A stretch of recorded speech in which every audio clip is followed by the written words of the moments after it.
नमस्कार मित्रों, बॉलीवुड और जीवन अपनी बात हरी के साथ के इस 2026 के पहले अंक में मैं आप सभी का अभिवादन करता हूं।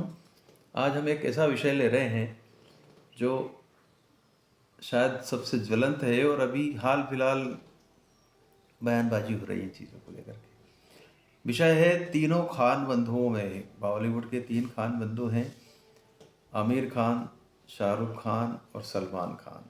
तीनों हिट हीरो हैं, कई फिल्में हिट दी हैं इन्होंने अपने जीवन काल में और तीनों ही लगभग 60+ हैं सब।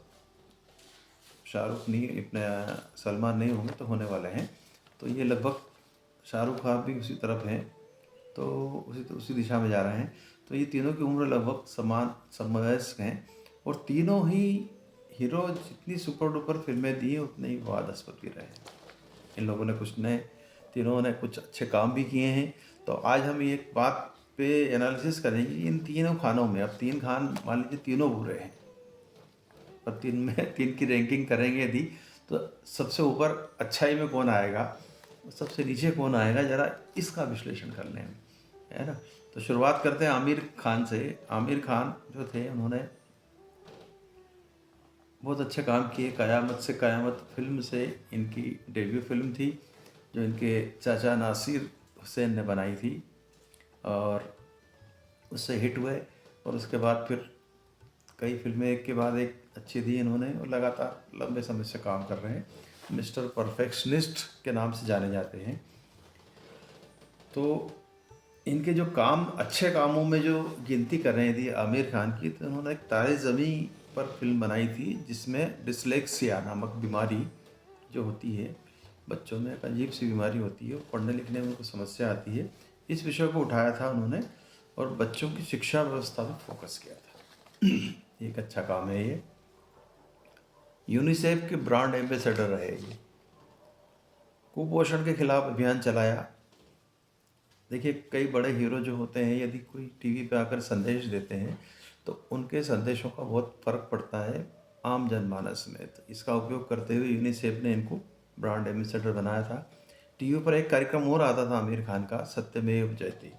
उसमें भी स्टार टीवी पे आता था वो, हर संडे को आता था और उसमें हर हर एक एपिसोड में कोई एक विषय लेकर के बड़ी लंबे चौड़ी ऑडियंस होती थी, उसमें उनसे चर्चाएं करते थे विशेषज्ञों से, और बहुत ही अच्छा और मार्मिक तरह का ये कार्यक्रम होता था। और कई बार इसमें आमिर खान ने अपने अभिनय क्षमता का उपयोग करते हुए भी आंसू वगैरह बहाए हैं। ये बहुत भावुकतापूर्ण अभिनय अभिनय कहीं कहेंगे, वास्तविक बातें थी। नर्मदा बचाओ आंदोलन का समर्थन किया आमिर खान ने। पर्यावरण को सूखा मुक्त बनाने के लिए सरकार के साथ मिलकर काम किया और लोगों को जल मित्र बनने के लिए प्रेरित किया है। सत्यमेव जयते के दौरान का ही ये कामकाज है उसके। उनकी फिल्में लगान, रंग दे बसंती, थ्री इडियट ने देशभक्ति की भावनाओं के लिए नवाचार का संदेश दिया। लगान में भी अंग्रेजों के विरुद्ध थी वो, चाहे उसमें क्रिकेट खेलने को लेकर के बनाया था, लेकिन अच्छी फिल्म थी, गीत संगीत सब कुछ अच्छा था। तो ये आमिर खान ने ये अच्छे काम किए हैं कुल मिला के। अब इनके साथ विवाद का नाता भी बहुत जुड़ा हुआ है।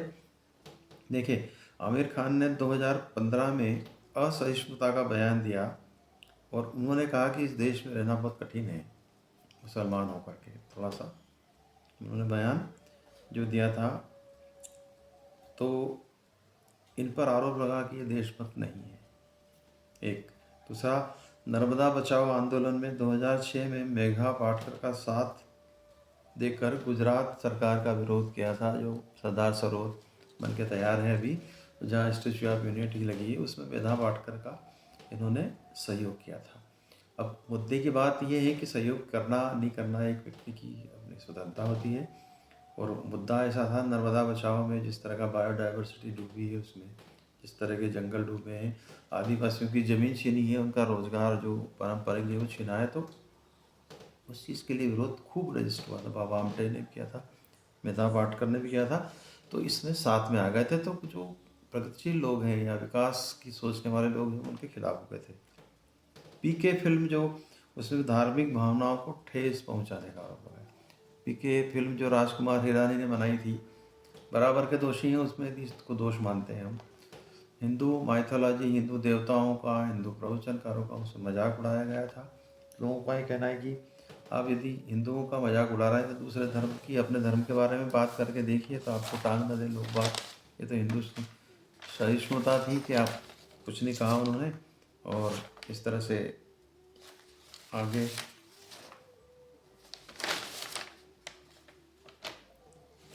थ्री इडियट फिल्म जो आई थी उसमें चेतन भगत को क्रेडिट न देने का आरोप है। थ्री इडियट जो बनाई थी वो भी राजकुमार हिरानी ने बनाई थी। विधु विनोद चोपड़ा भी थे उसमें। उसमें चेतन भगत ने कहा कि मेरे नाम का वो गलत, कि मेरी कहानी का उपयोग गलत किया है, और इन्होंने कहीं धोखाधड़ी की है। तो उसमें भी बाद में मामिर भी कूदे थे, और विधु विनोद चोपड़ा तो बहुत ही गंदे तरीके से आए थे। कुल मिला के उनको उन्होंने खूब लताड़ लगाई थी चेतन भगत को। अमिताभ बच्चन के भी आलोचक रहे हैं ये आमिर खान। थोड़े से मिलते हैं आमने सामने तो बड़े प्रेम से मिलेंगे, लेकिन जब फिल्म ब्लैक आई थी अमिताभ बच्चन की, तो इसमें आमिर खान ने ये कह दिया कि अमिताभ बच्चन ने जो इस फिल्म में एक्टिंग करी, जबकि वो नेशनल अवार्ड मिला था उस फिल्म को, तो उनकी एक्टिंग उनके सिर से ऊपर से निकल गई, ऐसा उन्होंने बयान दे दिया। बड़ा विवाद हुआ था। और हालांकि अमिताभ तो कोई प्रतिवाद करते नहीं है इस चीज़ का, कभी भी नहीं करते हैं, लेकिन लोगों ने आलोचना करी कि भाई आपसे बड़ा हीरो है, सीनियर है, थोड़ी बहुत तो ध्यान रखना चाहिए आप। लेकिन वो बोल गए, और यहाँ तक कह दिया कि इनका अभिनय जो था बहुत लाउड है, बहुत ज़ोर से बोलते हैं, जहाँ स्लो बोलना चाहिए वहाँ तेज़ बोलते हैं। कई लोग सहमत भी होंगे इससे, कई लोग असहमत भी होंगे। इस तरह से एक विवाद हुआ था। परफेक्शनिस्ट का व्यवहार करते हैं हर फिल्म में। फिल्मों के सेट पर शूटिंग में देरी से जाते हैं और अपने को स्टार को नाराज़ कर देते हैं। कई फिल्मों में इस कारण से नाराज़गी हुई, और कई फिल्मों में इनके डायरेक्टरों से इनकी इस कारण से विवाद भी हुए। महेश भट्ट ने तो दिल है कि मानता नहीं के बाद इनके साथ काम ही नहीं किया। कई डायरेक्टरों ने नहीं किया। मतलब डायरेक्टर जो निर्देशकों के काम में टांग अड़ाते हैं, जो वही निर्देशक इनके साथ काम कर सकते हैं जो इनका हस्तक्षेप बर्दाश्त करने की ताकत रखते हैं। शाहरुख खान सलमान खान से भी इनके आपस में फटाफटी चलती रहती है, बयानबाजी चलती रहती थी। हो सकता है कि एक मीडियम बने रहने के लिए करते हों, लेकिन ये शाहरुख पर इन्होंने एक मजाकिया ट्वीट करके उनको नीचा दिखाया था। कई डायरेक्टरों के साथ विवाद हुए। उसमें तारे ज़मीन के जो अनमोल गुप्ते ओरिजिनल डायरेक्टर थे, उनको आमिर ने फिल्म से निकाल दिया बाद में, और खुद डायरेक्टर बन गए। इतनी बड़ी हिट फिल्म थी, तो लोगों ने आरोप लगाया कि इसका श्रेय लेने के लिए, क्रेडिट लेने के लिए आमिर खान ने ये सब काम किए। तो ये दोनों चीज़ बता दी मैंने आमिर खान की कि अच्छाई क्या थी, उनके विवादास्पद मामले क्या थे। अब शाहरुख खान पे आते हैं। शाहरुख खान, देखिए आमिर खान तो एक फिल्मी दुनिया का बैकग्राउंड लेकर आए थे।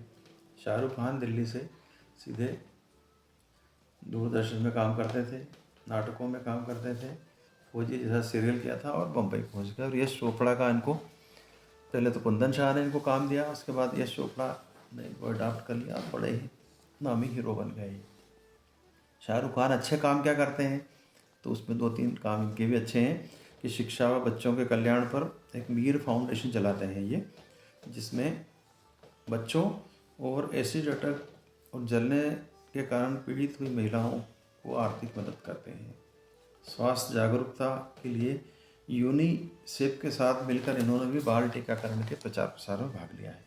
पर्यावरण और शांति के लिए भी काम किया है। ये तो शाहरुख खान ज़्यादा मगजमारी में नहीं पड़ते हैं, लेकिन फिर भी विवादास्पद बयान देने में ये भी कहीं आमिर खान से पीछे नहीं हटते हैं। इनके विवादास्पद बयानों में देखिए कि ओम शांति ओम 2009 में फिल्म आई थी इनकी। इसके प्रमोशन के दौरान तब तक वाजपेयी जी एक बार प्रधानमंत्री बनने के बाद हट गए थे प्रधानमंत्री पद से, तो इन्होंने क्या करा कि वाजपेयी नाम के व्यक्ति का मजाक उड़ाया। तब यूपीए सरकार थी मनमोहन सिंह जी की, क्या सुरक्षित थे तो कोई सरकार से लड़ने का काम नहीं था। तो ये मजाक उड़ाने में बहुत आगे रहते हैं, शिष्टाचार करने में। किसी के बारे में कुछ बोल दिया, बहुत हल्का इनका जो है अप्रोच होता है। शाहरुख खान जो है वो कोलकाता नाइट राइडर के नाम से एक आईपीएल में अपनी टीम को भी प्रायोजित करते हैं, चलाते हैं। तो इन्होंने 2010 में पाकिस्तानी क्रिकेटरों पे हैं जब यहाँ बंदिश लगी, तो उसके खिलाफ बयानबाजी की थी। भाई इनको होना चाहिए, और क्रिकेटरों को कहा कि आप तो पाकिस्तानी क्रिकेटरों को कहा कि आप चले जाइए हिंदुस्तान से। इस तरह से कुछ देशभक्ति वाली बात के एंटी बात कही थी इन्होंने। 2021 में एक विवाद हुआ इनका, इनके बेटे आर्यन का ड्रग्स रैकेट में पकड़ा गया वो, और बाद में एक समीर वानखेड़े नाम के अधिकारी थे एंटी नार्कोटिक, उनसे भी कुछ विवादास्पद चीज़ें हुई। हाल ही में अभी 2025 में, आज 26 लगा है, 25 में इन्होंने बांग्लादेशी खिलाड़ी मुस्तफ़िर रहमान को खरीदा है KKR के लिए कोलकाता नाइट राइडर्स। तो यूपी के एक भाजपा के विधायक नेता हैं संगीत सोम करके, संगीत सोम, उन्होंने शाहरुख खान को देशद्रोही बताते हुए कहा कि जब एक तरफ बांग्लादेश में सैकड़ों हिंदुस्तानी लोगों को गोली मार दी जा रही है, उनका उत्पीड़न हो रहा है, वहीं एक बांग्लादेशी क्रिकेटर को खरीद करके इन्होंने क्या भलाई करी है। ये देशद्रोहपूर्ण काम किया है। बात पॉइंट भी है, इसमें दम भी है बात में। एक बार शाहरुख खान ने क्या किया था कि मनोज कुमार की एक्टिंग का मजाक उड़ाया था। मनोज कुमार पुराने समय के बड़े नामी हीरो रहे हैं, ये भी बाद में हीरो बन गए, बड़े कुर्सी पर पहुंच गए, तो उन्होंने मजाक उड़ाने में तो आगे हैं ही हैं। शाहरुख खान ने एक बार अमिताभ बच्चन से भी पंगा लिया, कई बार बयानबाजी करी, और KBC का सीरियल भी उनसे छीनने की कोशिश करी, हालांकि भले उसमें असफल हो गए। बाद में फिर अमिताभ को ही बुलाना पड़ा स्टार को लेके। उन्होंने पूरी कोशिश की थी, उस टाइम में भी उन्होंने अच्छी बात करते थे, मतलब हलकट बात जिसको कहते हैं ना अपन, माल सिंपल आम बादशाह वैसी बात करते थे। तो मनोज कुमार की भी एक्टिंग का उन्होंने बिल्कुल हाथ रख के उठाने में बोले घंटा भर लगा देते थे वो, इस तरह के बयानबाजी करी थी। तो मनोज कुमार ने उस समय जिंदा थे, और उन्होंने कहा कि ये मिल गया कहीं तो उसको तमाचा मार दूंगा मैं। बाद में माफ़ी वगैरह मांगी, लेकिन बयानबाजी तो कर ही देते थे ये। तो इस तरह की हरकतें ये करने के आदी रहे हैं। ये इनकी अच्छाई और बुराई हो गई। अब आखिरी खान, बुराई की खान है सलमान खान। अच्छाई कम है, बुराइयाँ ज़्यादा हैं यहाँ पर। अच्छाइयाँ क्या है, सलमान खान अक्षरा फाउंडेशन के चलाते हैं, और एक बीइंग ह्यूमन नाम का एक NGO भी चलाते हैं। और जो ये NGO है ये गरीबों की मदद करता है, गरीब बच्चों की पढ़ाई पे खर्च करता है, और मुफ्त स्वास्थ्य कैंप लगाता है। जो भी छोटे मोटे काम है करते हैं, ये बहुत बड़ा काम नहीं है। सोनू सूद की तरह जितना बड़ा उन्होंने काम किया इन तीनों में से किसी ने नहीं किया है। इनके विवादास्पद मामले बहुत सारे हैं। शुरुआत कहाँ से करें? एक तो इनके अफेयर ढेर सारे रहे, ढेर सारी महिलाओं से संबंध रहे, टूटे जुड़े, और 8 से 60 साल की उम्र में जाते जाते भी कुमार रहे हैं एक बार। दूसरी बात, ऐश्वर्या राय जैसी हीरोइन के प्रेम में पड़े, उनको फांसा और बाद में उनसे मारपीट की, बदतमीजियाँ की, और फिर वो अलग हुई उनसे, एक बहुत बड़ा स्कैंडल बना था। अब आइए 2002 में हिट एंड रन नाम का एक केस हुआ था 2002 मुंबई में, जहाँ शराब के नशे में, बकार्डी के नशे में धुत होकर इन्होंने लोगों को कुचल दिया था सड़क पर, 16 लोगों को, उसमें से एक आदमी की मृत्यु हो गई थी। काले हिरण का शिकार करने का कांड ये 1998 कर चुके थे, जब हम साथ साथ हैं फिल्म सूरज बड़जात्या की शूटिंग करने के लिए जोधपुर के पास गए थे। तो वहाँ इन्होंने ब्लैक बग का शिकार किया और उसमें पकड़े गए, केस चला, सज़ा हुई, सज़ा अभी मुलतवी है।